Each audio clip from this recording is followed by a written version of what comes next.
Hi everyone, and once again welcome to another video on the Web Security Academy still, and today we're looking at CSRF vulnerabilities with no defense. And if you don't know what CSRF vulnerability is, you can check some of my last posts where I explained with some images what CSRF vulnerability is. So the problem with this lab is that the web application is vulnerable to CSRF. So the goal is to craft a payload and send it to the victim, and when they click on it and visit the website, we are able to steal their cookies, and we are going to use that and craft it and use it to log into their account or change their password or change their email or make a transfer, any malicious thing like that. So but in this scenario, we're not going to do all that. We're just going to craft the payload and send it to the victim, and that's how you solve the lab. So let's access the lab. And so we are going to be trying to update the user's email, and that is what we're going to use to craft the same payload and send it to the victim.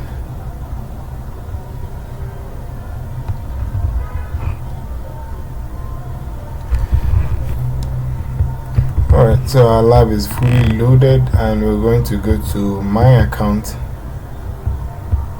And as you can see here, you can see login and password. So we're going to log in with our credentials, which we were given, Rihanna, and the password Peter. And so we'll log in.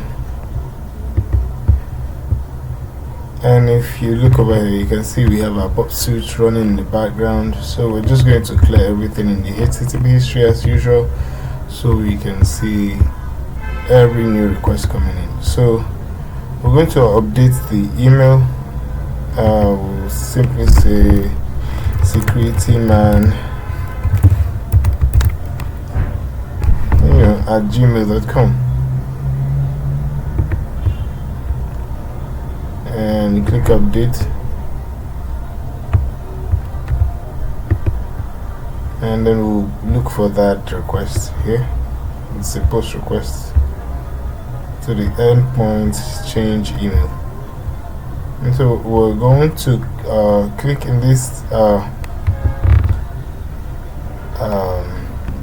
3 line, and then we'll go to engagement tools and generate a CSRF POC. So click that, and here it is. Our POC is automatically generated by Bob.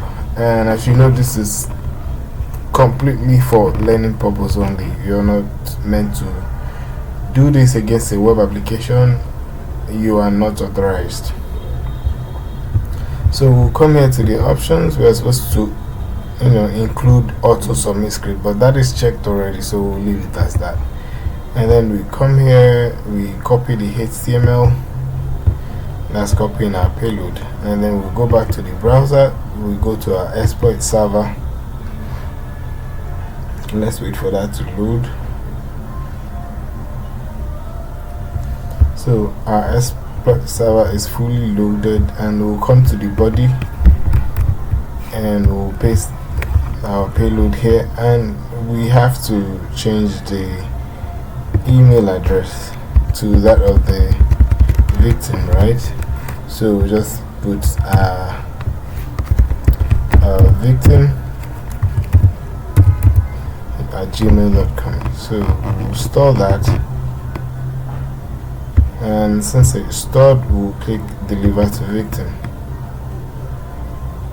and there it is. It says congratulations, you have solved the lab. Thank you for watching. So if you're still confused and you don't know a whole lot about cross-site request forgery, you could just check out my old posts, or you could just Google it. And one of the fun ways to learn vulnerabilities is using AI.